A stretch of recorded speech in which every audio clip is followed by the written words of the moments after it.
మనం teacher eligibility test paper 2కి సంబంధించి గతంలో నిర్వహించబడిన పరీక్షా ప్రశ్నపత్రాలను పరిశీలిస్తున్నాము. ఇప్పుడు 2018 మార్చి 2న నిర్వహించబడిన టెట్ పేపర్ 2లోని ఇంగ్లీష్ విభాగంలోని 30 ప్రశ్నలని పరిశీలిద్దాం. Question number 61. The principal looked into the complaint. The meaning of the phrasal verb looked into is. Looked into అనే ప్రేజల్ వర్బ్కు అర్థం ఏంటి అనేది ప్రశ్న. లుకుడ్ ఇంటూ అంటే జాగ్రత్తగా పరిశీలించడం. మనకి ఇవ్వబడిన ఆప్షన్స్లో ఏది సరైనదో చూద్దాం. లార్జ్డ్ కేర్ఫుల్లీ అంటే జాగ్రత్తగా భద్రపరచడం. రిటర్న్ కేర్ఫుల్లీ అంటే జాగ్రత్తగా రాయడం. అబ్జర్వ్డ్ కీన్లీ అంటే జాగ్రత్తగా పరిశీలించడం. సెంట్ కేర్ఫుల్లీ అంటే జాగ్రత్తగా పంపించడం. చూడండి, లుక్డ్ ఇంటూ, అబ్జర్వ్డ్ కీన్లీ రెండు అర్థం కూడా ఒకటే, జాగ్రత్తగా పరిశీలించడం. So our answer is observed keenly. So right answer is option 3. Question number 62. Choose the sentence with an adverbial clause. Adverbial clause ఉన్న సెంటెన్స్ను ఐడెంటిఫై చేయమంటున్నారు. గమనించండి, అడ్వర్బియల్ క్లాజ్ అంటే since, because, as, while, when, although ఇటువంటి conjunctions ఉండి clause రావాలి. Okay, clause అంటే subject plus verb ఉన్న పార్ట్ను క్లాజ్ అంటారు. అడ్వర్బియల్ క్లాజ్ అనేది సబార్డినేట్ క్లాజ్ అవుతుంది. సో మనం మెయిన్ క్లాజ్ మరియు అడ్వర్బియల్ క్లాజ్ అంటే సబార్డినేట్ క్లాజ్ ఉన్న సెంటెన్స్ను ఐడెంటిఫై చేద్దాం. ఆప్షన్ 1. సిన్స్ 1991 ఈ హ్యాస్ బీన్ ఇన్ లండన్. ఇక్కడ సిన్స్ 1991 అనేది క్లాజ్ కాదు, అది ప్రేజ్ అవుతుంది, ప్రిపోజిషనల్ ప్రేజ్. ఇక్కడ సిన్స్ అనేది ప్రిపోజిషన్. ఓకే, ఈ హ్యాస్ బీన్ ఇన్ లండన్ అనేది ఒకటే క్లాజ్ అది. సో మనకు ఆప్షన్ 1తో సంబంధం లేదు. రెండవది, వి స్టేడ్ ఇండోర్స్, మనం లోపలే ఉన్నాము. సిన్స్ ఇట్ రెయిన్డ్ హెవీలీ, హెవీగా వర్షం పడినందువలన అని ఉంది. ఇక్కడ సిన్స్ అనేది అడ్వర్బియల్ కంజంక్షన్గా ఉన్నది, ఇట్ రెయిన్డ్ అనేది clause. So since it rained heavily అనేది అడ్వర్బియల్ క్లాజ్ అవుతుంది. సో మనం అడిగింది కూడా అడ్వర్బియల్ క్లాజ్. మూడవది, it has been raining since last Sunday. ఇక్కడ సిన్స్ అనే పదం ఉంది కానీ అది ప్రిపోజిషన్.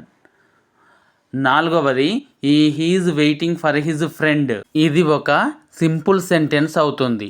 సో మనకి ఇవ్వబడిన 4 ఆప్షన్స్లో మెయిన్ క్లాజ్ మరియు సబార్డినేట్ క్లాజ్ ఉన్న సెంటెన్స్ ఆప్షన్ 2 మాత్రమే. వి స్టేడ్ ఇండోర్స్ అనేది main clause, since it rained heavily అనేది subordinate clause. So right answer is option 2. Question number 63. No sooner dash the door than somebody knocked again. Choose the group of words that fits the context. బ్లాంక్లో సరిపోయే విధంగా క్రింద ఇచ్చిన ఆప్షన్స్లో ఒకదాన్ని ఎంచుకోమంటున్నారు. ఇక్కడ ఒక ముఖ్యమైన విషయం గమనించండి. No sooner than, scarcely when, hardly when ఇటువంటి పదాలు ఉపయోగించినప్పుడు నో సూనర్, హార్డ్లీ, స్కార్స్లీ తర్వాత వచ్చే సెంటెన్స్ని ఇన్వర్షన్ ఆర్డర్లో రాయాలి. ఇన్వర్షన్ ఆర్డర్ అంటే హెల్పింగ్ వర్బ్ను సబ్జెక్టు ముందుకు తీసుకొచ్చి రాయాలి. అంటే ఐ వాస్ ఈటింగ్ అనుకోండి, దీనికి inversion order was I eating అవుతుంది. ఓకేనా, ఆ విధంగా ఇన్వర్షన్ ఆర్డర్లో రాయాలి. ఇక్కడ నో సూనర్ అనే పదం ఉంది కాబట్టి ఇన్వర్షన్ ఆర్డర్ ఉన్న వర్డ్స్ని సెలెక్ట్ చేయండి. ఐ హ్యాడ్ క్లోజ్డ్, ఇది ఇన్వర్షన్ ఆర్డర్లో లేదు. హ్యాడ్ ఐ క్లోజ్డ్, ఓకే, ఇది ఇన్వర్షన్ ఆర్డర్లో ఉన్నది. డిడ్ ఐ క్లోజ్డ్, ఇది కూడా ఇన్వర్షన్ ఆర్డర్లో ఉన్నది. ఐ క్లోజ్డ్ ఇన్వర్షన్ ఆర్డర్లో లేదు. సో 2, 3 ఆప్షన్స్ ఇన్వర్షన్ ఆర్డర్స్లో ఉన్నవి. ఓకేనా, కానీ 3వ ఆప్షన్ జాగ్రత్తగా గమనించండి. డిడ్ ఐ క్లోజ్డ్ అని ఉన్నది. డిడ్ ఐ వచ్చిన తర్వాత మళ్ళీ క్లోజ్డ్ అనే V2 రాకూడదు. ఓకే, క్లోజ్ అనే V1 రావాలి. అంటే 3వ ఆప్షన్ ఇన్కరెక్ట్గా ఉన్నది. సో మనకు కావాల్సింది had I closed. So right answer is option 2. Question number 64. The people followed the principles that Mandela advocated. The part of the sentence that Mandela advocated is. That Mandela advocated is అనేది ఏ రకమైన clause క్రింద ఇచ్చిన ఆప్షన్స్లో దేనికి చెందుతుంది అనేది ప్రశ్న. ముందుగా మనం క్రింద ఇచ్చిన ఆప్షన్స్ గురించి తెలుసుకుందాం. And adjectival clause. Adjectival clause అంటే నౌన్ డిస్క్రైబ్ చేసే క్లాజ్. అజెక్టివ్ అంటే నౌన్ డిస్క్రైబ్ చేస్తుంది అని మనకు తెలుసు కదా. ఇక్కడ క్లాజ్ అంటే కూడా నౌన్ గురించి తెలియజేసే క్లాజ్. క్వశ్చన్ చూడండి. ద ప్రిన్సిపుల్స్, ఏ ప్రిన్సిపుల్స్? దట్ మండేలా అడ్వొకేటెడ్ అంటే ఆ ప్రిన్సిపుల్స్ను మోడిఫై చేస్తుంది.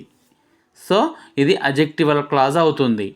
అడ్వర్బియల్ క్లాజ్ అంటే వెన్, వేర్, వై ఇటువంటి క్వశ్చన్స్కు ఆన్సర్ రావాలి. సో ఇక్కడ మనకు అది సంబంధం లేదు. కండిషనల్ క్లాజ్ అని దేన్ని అంటామంటే ఇఫ్ క్లాజ్ని కండిషనల్ క్లాజ్ అంటారు. సో ఇక్కడ ఇఫ్ క్లాజ్ లేదు. And adverbial clause of reason అని దేన్ని అంటారంటే బికాస్, యాజ్, సిన్స్ ఇటువంటి కంజంక్షన్స్ ఉంటే అవి and adverbial clause of reason అంటారు. సో 2, 3, 4 ఆప్షన్స్ మన క్వశ్చన్స్కు సంబంధించినవి కావు. అండ్ అజెక్టివల్ క్లాజ్ అనేది సమాధానం. So right answer is option 1. Question number 65. Choose the word that can be used as a verb and a noun. ఒక నౌన్గా ఒక వర్బ్గా ఉపయోగించే పదం ఏది క్రింద ఇచ్చిన ఆప్షన్స్లో? చూడండి. థాట్ అనేది థింక్కు పాస్ట్ టెన్స్ అవుతుంది. మరియు ఆలోచన అంటే కూడా థాట్ అంటాం. ఓకే, ఒక మంచి థాట్ అంటాం కదా, ఆ విధంగా. రెండవది బాట్. ఇది బై యొక్క పాస్ట్ టెన్స్. ఇది నౌన్ కాదు, వర్బ్ మాత్రమే. మూడవది ఫాట్. ఫాట్ అనేది ఫైట్ యొక్క పాస్ట్ టెన్స్. ఇది వర్బ్ మాత్రమే. టాట్, టీచ్ యొక్క పాస్ట్ టెన్స్. ఇది కూడా వర్బ్ మాత్రమే. 2, 3, 4 options only verbs. First option మాత్రమే verb and noun. So right answer is option 1. Question number 66. Choose the word that gives the meaning of a number of people watching a match or something. ఒక ఆటను కానీ లేదా ఇతర ప్రోగ్రామ్ను కానీ తిలకించే ప్రేక్షకులను ఏమంటారు అనేది ప్రశ్న. ఆప్షన్స్ గమనించండి. మాబ్. మాబ్ అంటే ఏ గ్రూప్ ఆఫ్ పీపుల్. కానీ యాంగ్రీ పీపుల్, కోపంగా ఉన్న వ్యక్తుల గుంపును మాబ్ అంటారు. సో దీనికి మన క్వశ్చన్కు సంబంధం లేదు. రెండవది ట్రూప్. ట్రూప్ అంటే సంగీత ప్రదర్శనలు లేదా నాట్య ప్రదర్శనలు ఇచ్చుకుంటూ ప్రదర్శించే కళాకారుల గుంపు. అంటే వాళ్ళు ప్రపంచం అంతా చుట్టొస్తూ ఉంటారు, వాళ్ళను ట్రూప్ అంటారు. ఇది కూడా కాదు. స్పెక్టేటర్స్. స్పెక్టేటర్స్ అంటే మన క్వశ్చన్కు సమాధానం ఇదే. A number of people watching a match or something, వాళ్ళను స్పెక్టేటర్స్ అంటారు. టీమ్ అంటే ఒకదాన్ని సాధించడం కోసం ఏర్పడ్డ గుంపు, కలిసిమెలిసి పనిచేసే వ్యక్తుల సమూహాన్ని కూడా టీమ్ అంటారు. మన క్వశ్చన్కు సమాధానం spectators. So right answer is option 3. Question number 67. Choose the grammatically correct question. Grammar పరంగా సరి అయిన క్వశ్చన్ను ఎంచుకోమంటున్నారు. ఆప్షన్స్ గమనించండి. How long the queue is. ఇక్కడ క్యూ తర్వాత ఈజ్ వచ్చింది, కానీ కాదు, ముందే రావాలి. హౌ లాంగ్ ఈజ్ అని ఉంటే సరి అయిన క్వశ్చన్ అయ్యేది. సో ఒకటవది ఇన్కరెక్ట్. రెండవది how long is the queue, ఇది సరి అయిన సమాధానం, గ్రామర్ పరంగా సరిగ్గా ఉన్నది. మూడవది how long is the queue, ఇది కూడా సరిగ్గానే ఉన్నది, కానీ క్వశ్చన్ మార్క్ బదులుగా ఎక్స్క్లమేషన్ మార్క్ ఉన్నది. సో మూడవది మనకు అవసరం లేదు. నాలుగవది how the queue is long, ఇది గ్రామటికల్గా ఇన్కరెక్ట్, సరైన వరుస క్రమం లేదు. So how long is the queue అనేది సరి అయిన question. So option 2 is right answer. Question number 68. Choose the expression with the correct order of adjectives. Order of అడ్జెక్టివ్స్ని సరైన క్రమంలో వాడిన సెంటెన్స్ను ఐడెంటిఫై చేయమంటున్నారు. గమనించండి. ఆర్డర్ ఆఫ్ అడ్జెక్టివ్స్ అనేవి ముందుగా size, age, shape, colour, origin, material అనేవి రావాలి. మనకిచ్చిన ఆప్షన్స్లో బ్రౌన్ అనేది కలర్ను సూచిస్తుంది, ఇండియన్ అనేది ఆరిజిన్, హ్యాండ్ మేడ్ వుడెన్ అనేది మెటీరియల్, టేబుల్ అనేది నౌన్. ఓకే, అడ్జెక్టివ్స్ అనేవి నౌన్కు ముందు రావాలి. కానీ 4వ ఆప్షన్ గమనించండి, టేబుల్ అనే నౌన్ మధ్యలో వచ్చింది. సో అది కరెక్ట్ ఆర్డర్ కాదు. 4వ ఆప్షన్తో మనకు సంబంధం లేదు. మిగిలిన 3 ఆప్షన్స్లో సరైన సమాధానాన్ని గుర్తించాలంటే అడ్జెక్టివ్స్ అనేవి ఇంతకు ముందు చెప్పుకున్న ఆర్డర్ని ఫాలో కావాలి. సైజు, ఏజ్, షేప్కు సంబంధించిన అడ్జెక్టివ్స్ మనకు ఇవ్వలేదు. కలర్కు సంబంధించిన అడ్జెక్టివ్స్ ఉన్నది, అది బ్రౌన్. చూడండి, 3 ఆప్షన్స్లో ఫస్ట్ ఆప్షన్లో బ్రౌన్ అనేది ముందుగా ఉన్నది, తర్వాత ఆరిజిన్ రావాలి, ఇండియన్ అనే ఆరిజిన్ వచ్చింది. సో మన సమాధానం 1వది, a brown Indian handmade wooden table. So option 1 is the right answer. Question number 69. She writes to me once in a blue moon. The meaning of once in a blue moon is. Once in a blue moon అనేది ఒక idiom. దాని meaning ఏంటి అనేది ప్రశ్న. Once in a blue moon అంటే చాలా అరుదుగా అని అర్థం. ఆప్షన్స్ గమనించండి. నెవర్, ఎప్పుడూ కాదు, ఇది కాదు ఆన్సర్. ఫ్రీక్వెంట్లీ, తరచుగా, ఇది కూడా కాదు. వెరీ రేర్లీ, చాలా అరుదుగా. మనకిచ్చిన ఇడియం యొక్క అర్థం కూడా చాలా అరుదుగా అని అర్థం. వెరీ ఆఫెన్, తరచుగా. ఇక్కడ మన సమాధానం very rarely. So option 3 is the right answer. Question number 70. While one of my friends dash it began to rain. Choose the correct tense form of the verb to complete the sentence given above. పైన ఇచ్చిన sentence పూర్తి అర్థం ఇవ్వడానికి బ్లాంక్లో fill చేయవలసిన option ఏది అనేది ప్రశ్న. Question జాగ్రత్తగా గమనించండి. While one of my friends ఉంది కదా, ఇందులో వన్ ఆఫ్కు ఒక ముఖ్యమైన నియమం ఉంది. వన్ ఆఫ్ తర్వాత వచ్చే నౌన్ ప్లూరల్ నెంబర్లో ఉండాలి. ఇక్కడ మై ఫ్రెండ్స్ అనేది ప్లూరల్ నెంబర్లో ఉన్నది. రెండవ నియమం ఏమిటంటే దాని తర్వాత వచ్చే వర్బ్ అనేది సింగులర్ నెంబర్లో ఉండాలి. మనకు క్రింద ఇచ్చిన ఆప్షన్స్లో సింగులర్ హెల్పింగ్ వర్బ్ను వెతుకుదాం. వాస్ ప్లేయింగ్, ఇందులో వాస్ ఉన్నది, 1వది ఓకే. 2వది చూడండి వర్ ప్లేయింగ్ ఉన్నది, ఇది మనకు అనవసరం. 3వది హ్యావ్ ప్లేడ్ ఉంది, ఇది కూడా మనకు అనవసరం. 4వది విల్ బి ప్లేయింగ్, సింగులర్కైనా ప్లూరల్కైనా విల్ వాడతాం. ఓకే, 1, 4ని పరిశీలిద్దాం. మనకివ్వబడిన క్వశ్చన్లో ఇట్ బిగాన్ టు రెయిన్ అనేది సింపుల్ పాస్ట్ టెన్స్ను సూచిస్తుంది. సో మిగిలిన క్లాజ్లో కూడా పాస్ట్ టెన్సే ఉండాలి. వాస్ ప్లేయింగ్, విల్ బీ ప్లేయింగ్లో వాస్ ప్లేయింగ్ అనేది పాస్ట్ కంటిన్యూయస్, కాబట్టి మన సమాధానం was playing. While one of my friends was playing, నా స్నేహితులలో ఒకరు ఆడుకుంటుండగా ఇట్ బిగాన్ టు రెయిన్, వర్షం మొదలైంది. So right answer is option 1. Question number 71. A person who abstains from taking alcohol. Alcohol తీసుకోవడం మానేసిన వ్యక్తిని ఏమంటారు అనేది ప్రశ్న. ఇది 1 వర్డ్ సబ్స్టిట్యూట్. చూడండి, ఏ టీటోటలర్ అంటే మద్యం మానేసిన వ్యక్తి. ఎథీస్ట్ దేవుడిని నమ్మే వ్యక్తి, ఆస్తికుడు. మెర్సెనరీ డబ్బు కోసం పనిచేసే సైనికుడు లేదా వ్యక్తి. ఓమ్ని ప్రజెంట్ సర్వత్రా ఉండేది, ప్రతి చోట ఉండేది అంటే దేవుడు అనే మీనింగ్ ఉంటుంది. సో మన ప్రశ్నకు సమాధానం టీటోటలర్ అంటే మద్యం మానేసిన వ్యక్తి అని అర్థం. So option 1 is the right answer.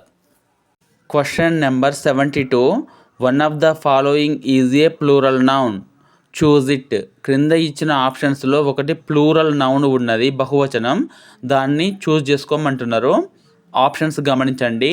Fungus, ఇది ఒక సింగులర్ నెంబర్, దీనికి ప్లూరల్ నెంబర్ ఫంగై, అంటే యూఎస్ స్థానంలో ఐ పెడితే అది ప్లూరల్ అవుతుంది, ఇది కాదు మన సమాధానం. 2వది సిలబీ, ఇది సిలబస్ అనే సింగులర్ నౌన్కి ప్లూరల్ ఫామ్. పాఠ్యాంశాలు ఇది సరి అయినది ప్లూరల్ నంబర్. డేటమ్ అంటే దత్తాంశం వివరణ, దీనికి ప్లూరల్ ఫామ్ డేటా అవుతుంది, ఇది కూడా సింగులర్ నెంబరే. క్రైసిస్ ఇది కూడా సింగులర్ నెంబరే. సో ఇచ్చిన 4 ఆప్షన్స్లో సిలబీ అనేది మాత్రమే plural form. So the right answer option 2 syllabi. Question number 73. The teacher shouted dash the students. Choose the correct preposition to complete the sentence. సరైన ప్రిపోజిషన్ ఉపయోగించామంటున్నారు. షౌటెడ్ ఎట్ అంటే ఒకరి మీద అరవడం, కోపంగా చెప్పడాన్ని షౌటెడ్ ఎట్ అంటారు. షౌటెడ్ ఆన్ అనే పదం లేదు. షౌటెడ్ బై అనే ప్రేజర్ వర్బ్ కూడా లేదు. షౌటెడ్ టు అంటే దూరంగా ఉన్న వ్యక్తిని పిలవడానికి షౌటెడ్ టు ఉపయోగిస్తాం. ఇక్కడ విద్యార్థుల మీద ఉపాధ్యాయుడు అరిచాడు, డిసిప్లినరీ యాక్షన్కు సంబంధించిన పని కాబట్టి షౌటెడ్ ఎట్ అనేది సరైన సమాధానం. So option 1 is the right answer. Question number 74. We discussed the new plan at length. In the above sentence, the expression at length gives the meaning of. పైన ఇచ్చిన సెంటెన్స్లో ఎట్ లెంగ్త్ అనే expression యొక్క అర్థం ఏమిటి అనేది ప్రశ్న. ఎట్ లెంగ్త్ అంటే వివరంగా చెప్పడం. We discussed the new plan at length. కొత్త ప్లాన్ గురించి చాలా వివరంగా మేము చర్చించాము అనేది సెంటెన్స్ యొక్క అర్థం. ఇప్పుడు మనం ఆప్షన్స్ గమనిద్దాం. ఫాస్ట్ వేగంగా, ఇది కాదు మన ఆన్సర్. బియాండ్ ద లిమిట్స్ హద్దులు దాటి, ఇది కూడా కాదు. ఇన్ షార్ట్ అంటే ఒక్క మాటలో కొద్ది మాటలలో చెప్పుకోవడం, ఇది కూడా కాదు. ఇన్ డీటెయిల్ వివరంగా. ఎట్ లెంగ్త్ అన్నా ఇన్ డీటెయిల్ అన్నా ఒకటే అర్థం, వివరంగా. సో మన సమాధానం ఇన్ డీటెయిల్. కాబట్టి సరైన సమాధానం option 4. Question number 75. I am not acquainted dash this area. Choose the correct preposition to complete this sentence. బ్లాంకులో ఫిల్ చేయవలసిన ప్రిపోజిషన్ ఏది అనేది ప్రశ్న. ఒక ముఖ్యమైన విషయం గమనించండి. మనం ఒక వ్యక్తితో కానీ ఒక స్థలంతో కానీ పరిచయం కలిగి ఉండడం, తెలిసి ఉండడం చెప్పాలంటే అక్వైంటెడ్ విత్ అనాలి. ఓకే, మనకిచ్చిన 4 ఆప్షన్స్లో విత్ అనేది ఇక్కడ సరైన సమాధానం. I am not acquainted with this area. నాకు ఈ ఏరియాతో పరిచయం లేదు, నాకు ఈ ఏరియా తెలియదు అని చెప్పడం. So with is the right answer. So option 2 is the right answer. Question number 76. Choose the sentence in the simple past tense.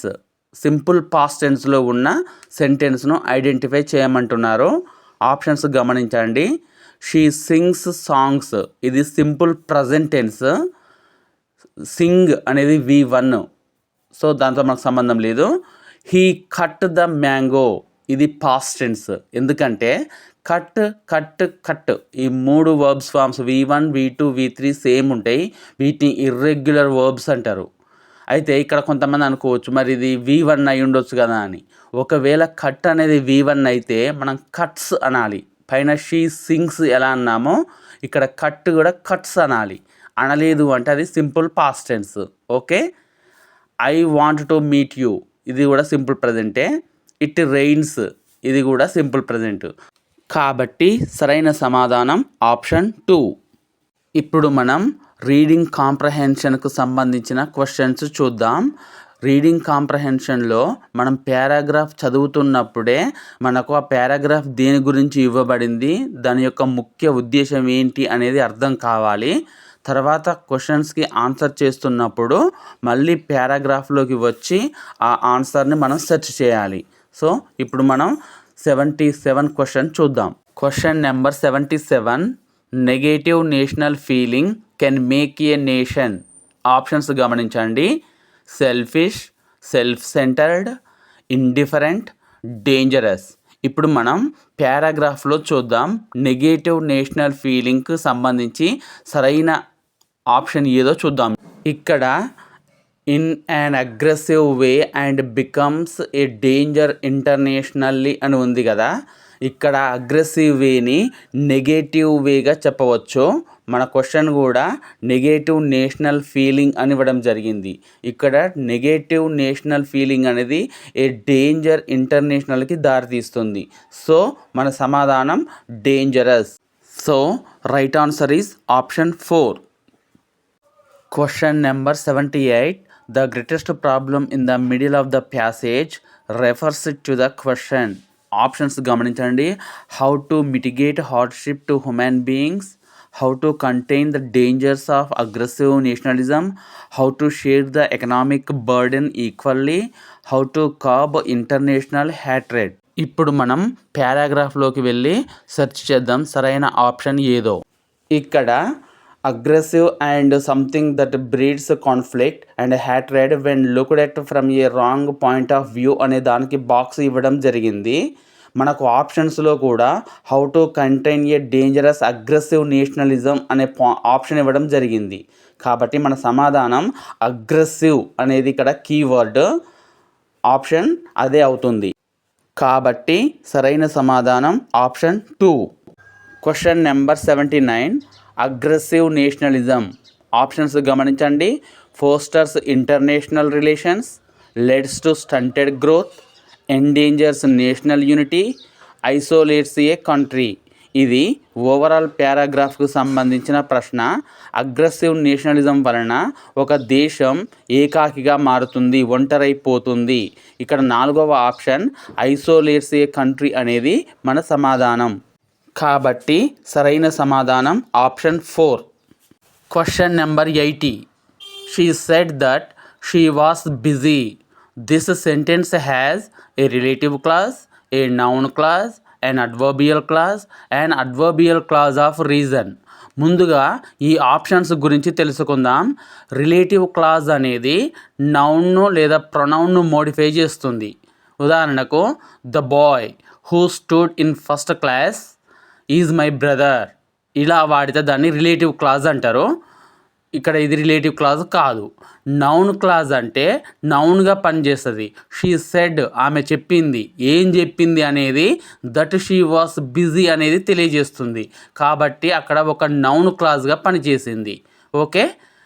3వది and adverbial clause. Adverbial clause అనేది వెన్, వేర్, వై ఇటువంటి క్వశ్చన్స్కు answer ఇచ్చే క్లాజ్ను adverbial clause అంటారు.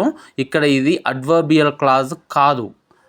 And adverbial clause of reason అంటే because, as, since ఇటువంటి conjunctions వచ్చి clause వస్తే దాన్ని అడ్వర్బియల్ క్లాజ్ ఆఫ్ రీజన్ అంటారు. అవి కారణాన్ని తెలియజేస్తాయి.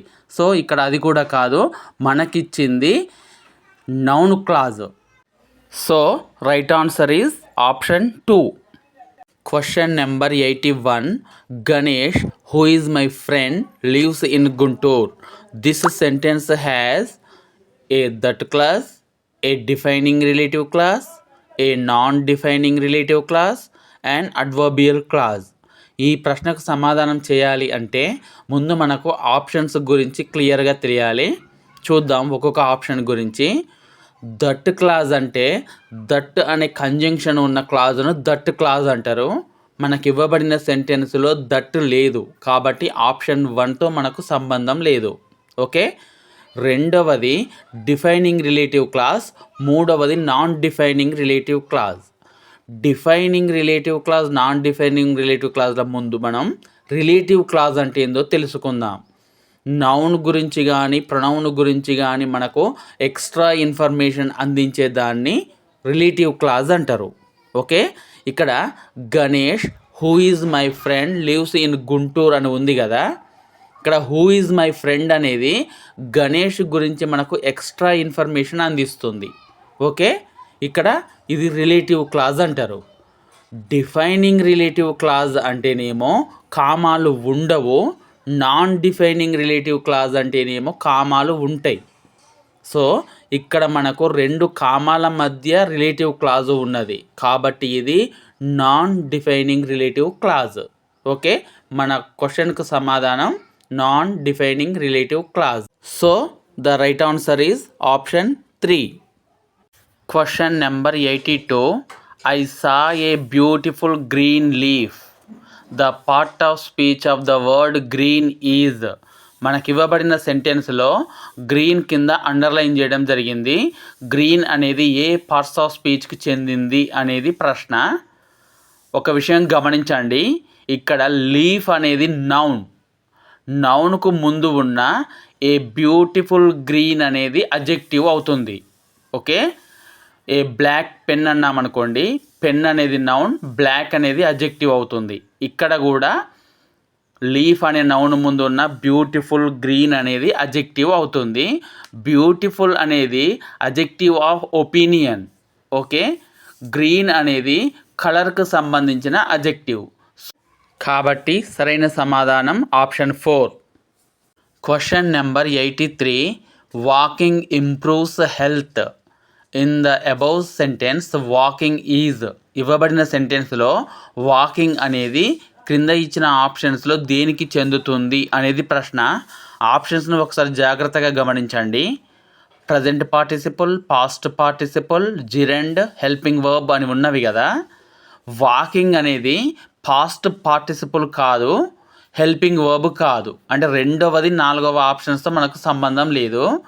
ప్రజెంట్ పార్టిసిపుల్ అండ్ జెరెండ్ ఈ విషయంలో చాలామంది కన్ఫ్యూజ్ అవుతారు. ఒక్క విషయం గుర్తుంచుకోండి, రూపం ఒకటే కానీ వాటి యొక్క ఫంక్షన్ వేరుగా ఉంటుంది. జిరెండ్ అనేది సబ్జెక్ట్గా పనిచేస్తుంది. వాకింగ్ ఇంప్రూవ్స్ హెల్త్, ఇందులో వాకింగ్ అనేది సబ్జెక్టు, అది నౌన్గా పనిచేస్తుంది కాబట్టి అది జెరెండ్. ప్రజెంట్ పార్టిసిపుల్ అంటే ఇప్పుడు ఉదాహరణకు చూడండి, smoking is injurious to health. ఇక్కడ స్మోకింగ్ అనేది నౌన్ కాబట్టి అది జిరెండ్.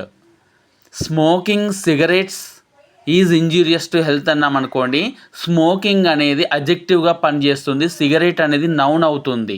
సో అది ప్రజెంట్ పార్టిసిపుల్ అవుతుంది. ఓకేనా, ఇక్కడ మన ప్రశ్నకు సమాధానం gerund. So option 3 is right answer. Question number 84. The antonym of massive is. మ్యాసివ్కి వ్యతిరేక పదం యాంటానిమ్ ఏది అని అడుగుతున్నారు. మ్యాసివ్ అంటే చాలా పెద్దది అని అర్థం, దానికి యాంటానిమ్ కావాలి మనకు. ఆప్షన్స్ గమనించండి. హ్యూజ్ అంటే కూడా చాలా పెద్దది, కానీ ఇది మ్యాసివ్కు సినానిమ్ అవుతుంది, యాంటానిమ్ కాదు. స్మాల్ అంటే చిన్నది, ఇది మ్యాసివ్కి ఆపోజిట్ వర్డ్, యాంటానిమ్ అవుతుంది. ఇదే మన సమాధానం. బ్రేవ్ అంటే ధైర్యం, టిమిడ్ అంటే పిరికివాడు. So option 2 is right answer.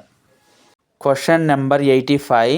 The following method stresses on the spoken language. క్రింద ఇచ్చిన ఆప్షన్స్లో స్పోకెన్ లాంగ్వేజ్పై ఫోకస్ చేసే మెథడ్ ఏది అనేది ప్రశ్న. క్రింద ఇచ్చిన 4 ఆప్షన్స్ గురించి తెలుసుకుందాం. Translation method. ట్రాన్స్లేషన్ మెథడ్ అనేది గ్రామర్ ట్రాన్స్లేషన్ మెథడ్ అని కూడా అంటారు. ఇక్కడ ముఖ్యంగా గ్రామర్ రూల్స్ మరియు ఒక ప్యాసేజ్ ఇచ్చి దాన్ని యథావిధిగా వేరే భాషలోకి అనువదించడం, ఇక్కడ గ్రామర్ది కీలక పాత్ర. ఇది కాదు స్పోకెన్ లాంగ్వేజ్కి సంబంధించింది. రీడింగ్ మెథడ్ అనేది విద్యార్థి యొక్క వొకాబులరీ మరియు రీడింగ్ స్కిల్స్ డెవలప్ చేస్తాయి. ఇందులో స్పోకెన్ లాంగ్వేజ్ మీద లెస్ ఫోకస్ ఉంటుంది. ఇది కూడా కాదు. డైరెక్ట్ మెథడ్లో విద్యార్థికి మదర్ టంగ్ ఉపయోగించకుండా టోటల్ ఇంగ్లీష్లోనే మనం ఎక్స్ప్లెయిన్ చేస్తాం. ఒక యాపిల్ పండును చూపెట్టి this is an apple, it is red colour, it is sweet, మొత్తం విద్యార్థికి ఇంగ్లీష్లోనే బోధిస్తాం. ఇది కూడా కాదు. కమ్యూనికేటివ్ మెథడ్ అనేది మన సమాధానం. కమ్యూనికేటివ్ లాంగ్వేజ్ టీచింగ్ మెథడ్ అంటారు దీన్ని, CLT. ఇందులో గ్రామర్ మీద కంటే కూడా స్పోకెన్ లాంగ్వేజ్పై మరి కమ్యూనికేషన్పై ఎక్కువ దృష్టి పెట్టడం జరుగుతుంది. ఇది మన సమాధానం. So option 4 is right answer. Question number 86. Choose the word that does not have stress. Stress లేని పదాన్ని ఐడెంటిఫై చేయమంటున్నారు. గమనించండి. అబ్టైన్ ఇది 2 సిలబిక్ వర్బ్, ఇందులో 2వ సిలబుల్ మీద స్ట్రెస్ ఉంటుంది. వుడ్ ఇది ఒక మోడల్ వర్బ్. గమనించండి, ప్రిపోజిషన్స్, ఆర్టికల్స్, మోడల్ వర్బ్స్ పైన స్ట్రెస్ ఉండదు. సో మన సమాధానం రెండవది. డిలీట్ ఇది కూడా 2 సిలబిక్ వర్బ్, దీనిలో కూడా 2వ సిలబుల్ మీద స్ట్రెస్ ఉంటుంది. ట్యుటోరియల్ ఇది 4 సిలబిక్ నౌను. దీనిలో కూడా 2వ సిలబుల్ మీద స్ట్రెస్ ఉంటుంది. మన సమాధానం స్ట్రెస్ లేని word wood. So option 2 is right answer. Question number 87. A method is an overall plan for the orderly presentation of language material. Within one approach there can be. Options గమనించండి. 2 methods, 4 methods, many methods, 6 methods. ఇక్కడ successful presentation of language material అనేది 1, 2, 3 అని ఇట్లా మెథడ్స్ను రిస్ట్రిక్ట్గా చేయకుండా ఎన్నో methods ఉపయోగిస్తేనే మనం లాంగ్వేజ్ని సక్సెస్ఫుల్గా presentation చేయగలుగుతాం. అప్రోచ్ అనేది చాలా బ్రాడ్ కాన్సెప్ట్. ఇక్కడ ఎన్నో మెథడ్స్ కలిస్తేనే ఆ అప్రోచ్ సాధ్యమవుతుంది. సో మన ప్రశ్నకు సమాధానం many methods. So right answer is option 3. Question number 88. SQ3R method in teaching reading is. అంటే రీడింగ్ నేర్పించడంలో SQ3R మెథడ్ అంటే ఏంటిది? SQ3R అంటే survey, question, read, recall, review. Option 2 గమనించండి. Survey, question, read, recall, review ఇదే SQ3R method. So right answer is option 2. Question number 89. English phonemes, consonants and vowels are in the following order. ఇది phonetics సంబంధించిన క్వశ్చన్స్కి answer చేసే ముందు మనం total phonemes, consonant and vowel sounds ఎన్ని ఉంటాయో చూద్దాం. ఇంగ్లీష్లో 26 లెటర్స్కి 44 సౌండ్స్ ఉంటాయి. అంటే ఇంగ్లీష్లో టోటల్ ఫోనీమ్స్ 44 సంఖ్య ఉన్న ఆప్షన్ 3. ఓకే. కాన్సోనెంట్ సౌండ్స్ 24 ఉంటాయి. వోవెల్ సౌండ్స్ 20 ఉంటాయి. ఈ 20లో డిప్థాంగ్స్, మోనోఫ్థాంగ్స్ ఉంటాయి. మోనోఫ్థాంగ్స్ 12, డిప్థాంగ్స్ 8 ఉంటాయి. ఓకే. మన answer 44, 24, 20.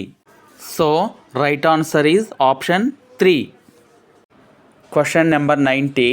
Inductive method of teaching is to guide the students from rules to examples, from examples to rules, to understand concepts, to understand facts. గమనించండి, ఇక్కడ వాస్తవానికి ఆప్షన్స్లో 2 రూల్స్ ఇవ్వడం జరిగింది. 3, 4 అనేవి అవి మెథడ్స్ కావు.